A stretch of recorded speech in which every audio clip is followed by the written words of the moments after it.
trusted news source, ABC6 News at noon.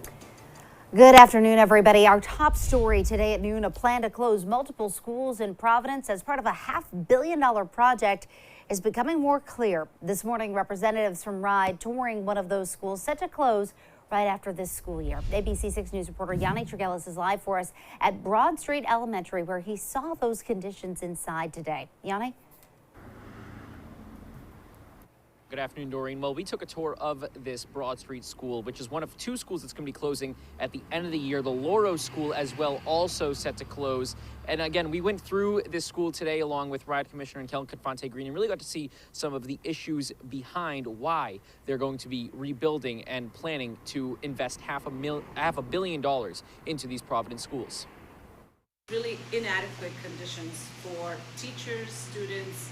It's unfortunate that it's taken this long, but our goal is to correct, improve, and modernize. Department of Education Commissioner Angelica Infante-Green going through the hallways of the Feinstein at Broad Street School, reacting to the deteriorating conditions of the elementary school. Set to close its doors at the end of this school year. It actually breaks my heart to walk through these schools. We have leaks in the roof. Right now, there are bags in the roof to actually try to seal some of those leaks. It's just not a conducive learning space. It's one of two schools closing down after this year as part of a $500 million plan to rebuild Providence schools, as many of them near the century mark in age. Every day I go home worried about if something's going to fall or if a student falls down because the building is not up to date. Some teachers have voiced concerns over job security and uprooting the families and students from their current schools. The commissioner assuring them nobody will lose their job.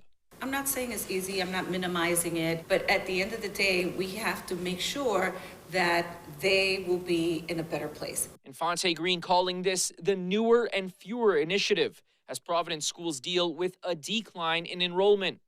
At Broad Street, for example, over the past decade, enrollment has dipped by 40%. And at Lauro, the other closing school has lost nearly half its student population. We're trying to plan so that while we have some of these changes this year, we are planning for some of those builds that are further out in a few years. 10 new or like new buildings opening in the coming years to try to build a foundation for the future of safe and warm buildings for students.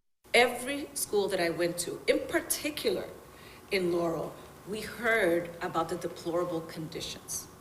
We even heard that one of the reasons that teachers were absent a lot is because the buildings were so old and were making them sick. And I'm also told that the plan is for when these students are moved to these new schools after this year, that they will stick in those new schools throughout the rest of their time in elementary school or their middle schools, no matter if there are new schools that are continued to be opened in the future coming years. I'm also told that the plan is to try to set these students up as close as they can to their homes to not really extend their commute any more than is needed to be. We're live in Providence. Yanni Tregellis, ABC6 News. All right, Yanni, thank you. And it is a busy week for the Education Commissioner. She'll be in the hot seat again this week.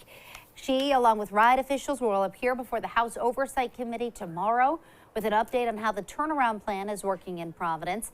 In a previous oversight meeting, Commissioner Infante-Green said that academic achievement goals for the district wouldn't be reached until at least 2027, 2 years past the original target. With the recent release of the very low RICAS scores in November, it's not publicly known yet if that 2027 target is still in play. Also developing today, last Friday, a temporary restraining order was granted against the state to prevent the eviction of homeless people who are currently living on the State House grounds. Matters were brought back to court this morning, where ABC6 News reporter Natalie Norrie joins us live with an update. Natalie? Doreen, the judge said to the courtroom this morning that no further decisions have been made yet, and they'll have to meet again later this week after a new complaint was filed just last night. That complaint comes from the Rhode Island branch of the ACLU and the Rhode Island Center for Justice, who filed an injunction saying these people have set up camp at the State House not only because they don't have homes to go to, but as a form of protest to urge McKee to do something, and the removal of them violates their constitutional rights. The governor has spent money, but yet there are people still on the street. He's hired a high salary housing czar that has no plan a year later. And it's wrong. It's criminal and it's cruel. The judge did say that the temporary restraining order filed from last Friday still goes through till next Monday. But with this new complaint, the judge says that he'll have to step back and take into account both of these injunctions further. But there will be another court hearing here Friday at 11:30 in the morning once he's come to a decision on both of those. For now, we're reporting live in Providence. Natalie Nori, ABC6 News. All right, Natalie, thank you. We turn now to the weather as we take a live look outside with our sky cam. A lot of sunshine out there, but it's not doing much to warm us up. It's chilly out there. Nick Morganelli is standing by with our first forecast. Hi, Nick. Hey, Doreen, and hello to you at home. Yeah, we're still dealing with that wind chill today, right? So ineffective sunshine for the most part. Plus, we're close to the winter solstice. Sun isn't all that strong this time of year anyway, but we got a beautiful blue sky. Temperature 34, feels like 23. Northwest wind responsible for that, blowing at 17 miles per hour. As we go through the afternoon, wind chill holding in the 20s. Even this evening, here's 6 o'clock. We're still in the low to mid 20s for the wind chill. And get to 8 o'clock in lower 20s there. So here's your day planner today as we go through it.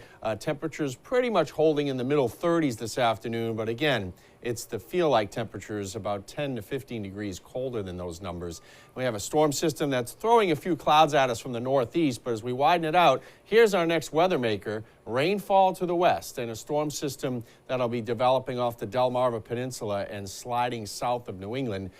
So here's Thursday morning at 7 a.m. We take you to 6 o'clock in the evening. Temperatures in the upper 30s tomorrow, but here comes the rain and snow line.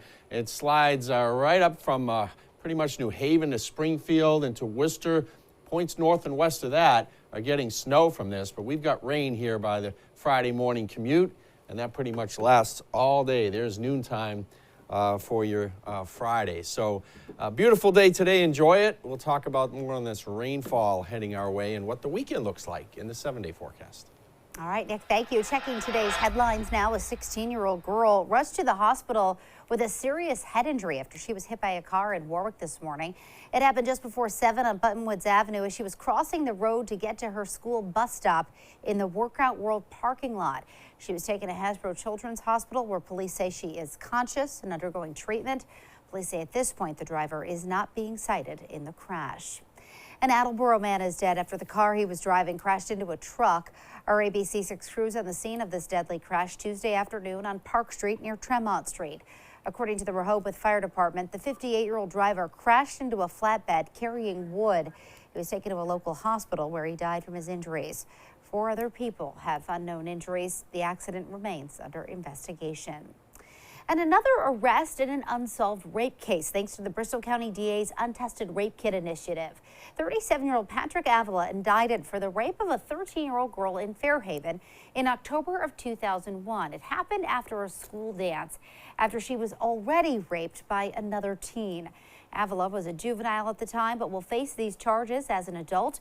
He was arraigned Tuesday and posted bail. He's back in court February 7th. This is the 4th cold case rape the DA's office has solved as their work to test all of the untested kits, and they hope to finish this project in January.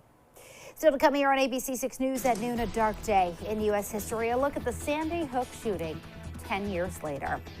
And we'll look at gun control measures, where we stand today, what's changed, and what hasn't.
Sheryl Crow releasing a new song overnight. It's called I Shall Believe. It honors all those impacted by the Sandy Hook Elementary School tragedy. Proceeds from the song will benefit the nonprofit Sandy Hook Promise. Today marks 10 years since that school tragedy in Newtown, Connecticut. The shooting marked the beginning of a new chapter in America's struggle with gun violence. ABC's Andrea Fujii looks at what's changed since that day and what hasn't. This morning, remembering the Sandy Hook Elementary massacre 10 years later. It was December 14th, 2012, when 20 first graders and 6 educators were killed in Newtown, Connecticut. Jackie Hegarty was there, a second grader at the time. It's really hard to process that, and I'm still processing it 10 years later. No one deserves to, see the things I saw when I walked out, or to hear the things I heard. Now 17, she says her grief has fueled her push for new gun laws as president of the Junior Newtown Action Alliance. We're still looking for a federal assault weapons ban, but we're making progress. In the last decade, Connecticut has passed several gun reform measures, including an assault weapons ban and mandatory background checks. Other states followed suit.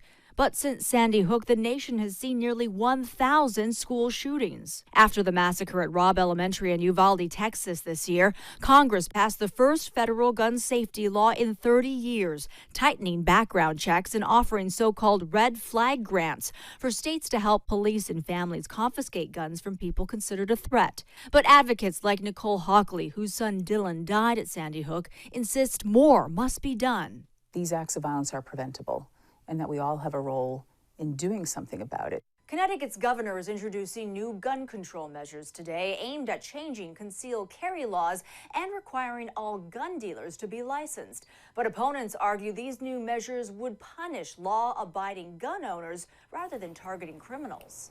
Andrea Fujii, ABC News, New York. And still to come here on ABC6 News at noon, a warning from public safety officials for those with older cell phones.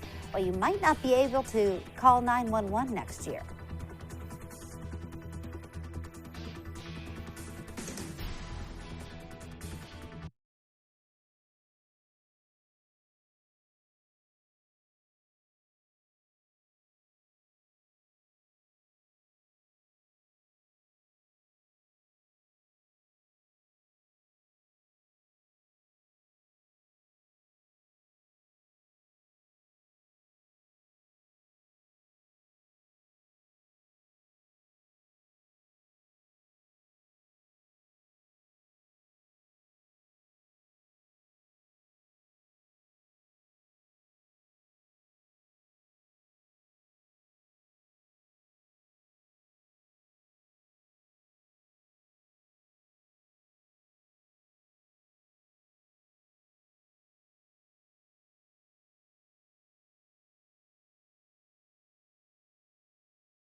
In consumer news, the Rhode Island Department of Public Safety is reminding residents with 3G phones that you may not be able to call 911 by the end of the year. As of December 31st, major cell phone carriers will be shutting down their 3G networks to accommodate advanced network services. Many older cell phones won't be able to use data or make or get calls and texts. This will also impact older 4G phones that don't support voice LTE. The department says if you don't know whether you're on 3G, you should contact your phone provider. And now, your ABC6 Storm Tracker weather with meteorologist Nick Morganelli.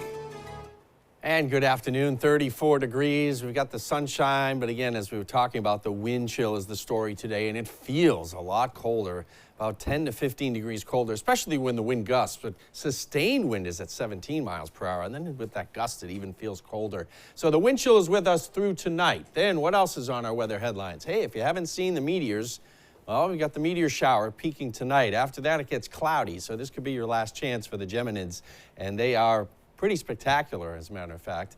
A soaker coming in here Friday, and a lot of white stuff, a lot of winter white for the North Country, for the ski areas. But ready the rain gear here in Rhode Island. That's what we have to do. Look at the rainfall that is ahead of us. This is Friday at 6 a.m., just getting going here with a couple of tenths of an inch of rain. But by noontime, we're at a half an inch to 3/4 of an inch. And then at the end of the day, this is 10 o'clock at night, we're close to an inch of rain. So we're going to get a soaker. It's because of this storm system, big swirl here over the central part of the U.S. And this curve, this turn of air is causing more severe weather across the southeastern U.S. for today. They had the tornadoes and a lot of things going on out there yesterday with blizzard and severe weather and thunderstorms. For us, we've got a winter storm watch in effect for northern New England, a gale warning along our coastline, and off to the west that is an ice warning here. They're watching for ice for western parts of Pennsylvania. There's the blizzard warning in the orange and more winter storm watches for the northern part of the U.S. And then here's the tornado watch and warning. Watches in yellow, warning in red. So severe weather happening there right now with these thunderstorms off to the south. So this is the system that's going to come our way. Not going to give us any severe weather, but it is certainly going to create snow for the north and rain here. Ocean storm will be pulling away from us. High pressure giving us one more dry day.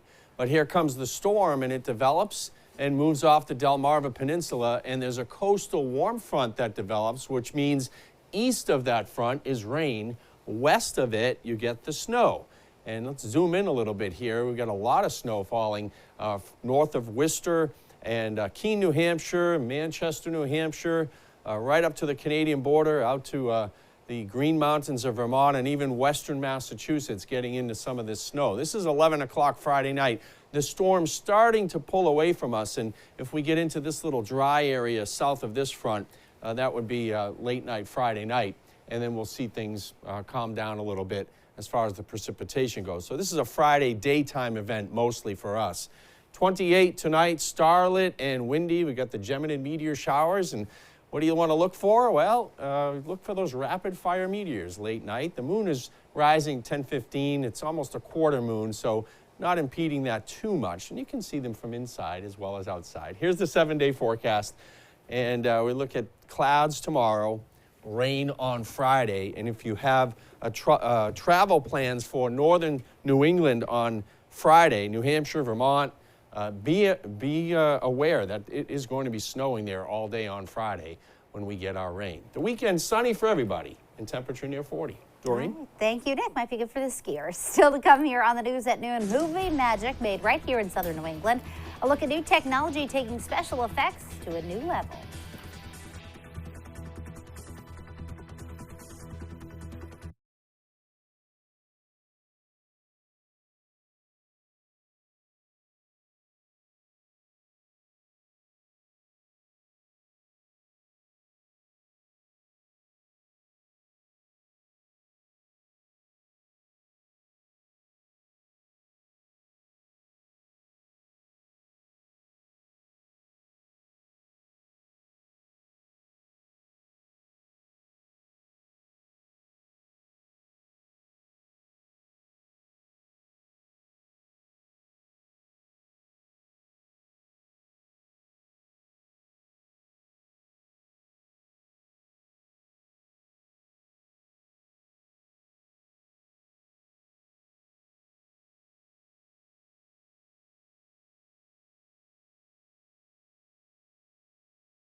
Lights, camera, action, and we're not even in Hollywood. New technology being used for TV spots and Netflix series being shot in studios like one right here in southern New England. Here's Casey Cantz.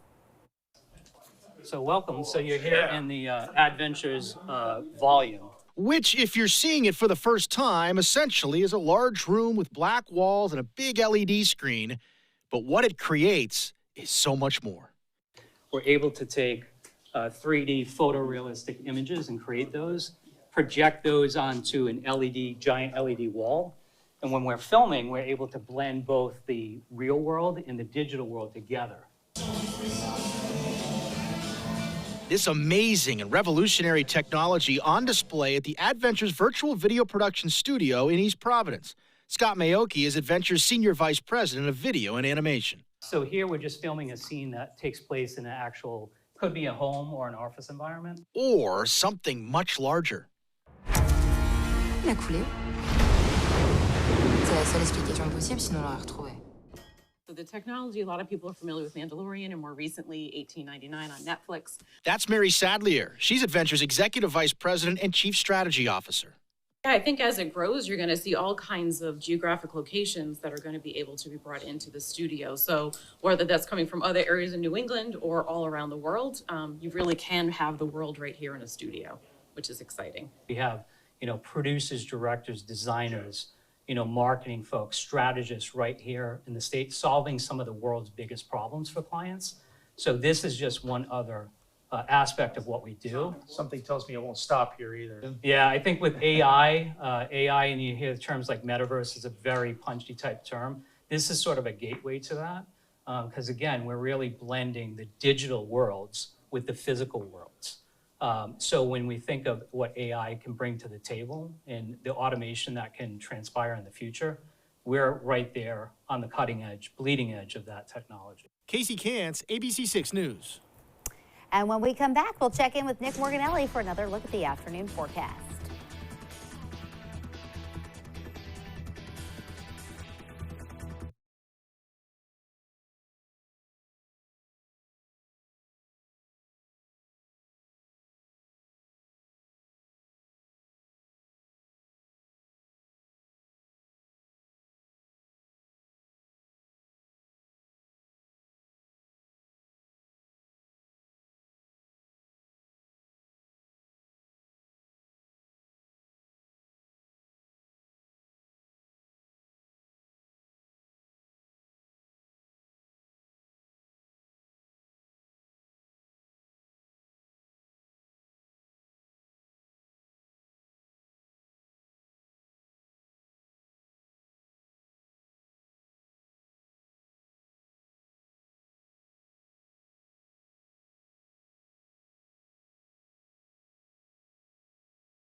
We've got a chill in the air today, and we've got a storm coming for our Friday. Yeah, the week's going to end very wet around here, and it's going to end very white up north. So we have one more dry day tomorrow. We've got the clouds rolling in late night tonight. They'll be in tomorrow. They'll be thickening up during the day. We're near 40 degrees. Not much of a wind chill tomorrow. Then we've got the Friday rain coming down in the mid-40s, but the weekend is sunny.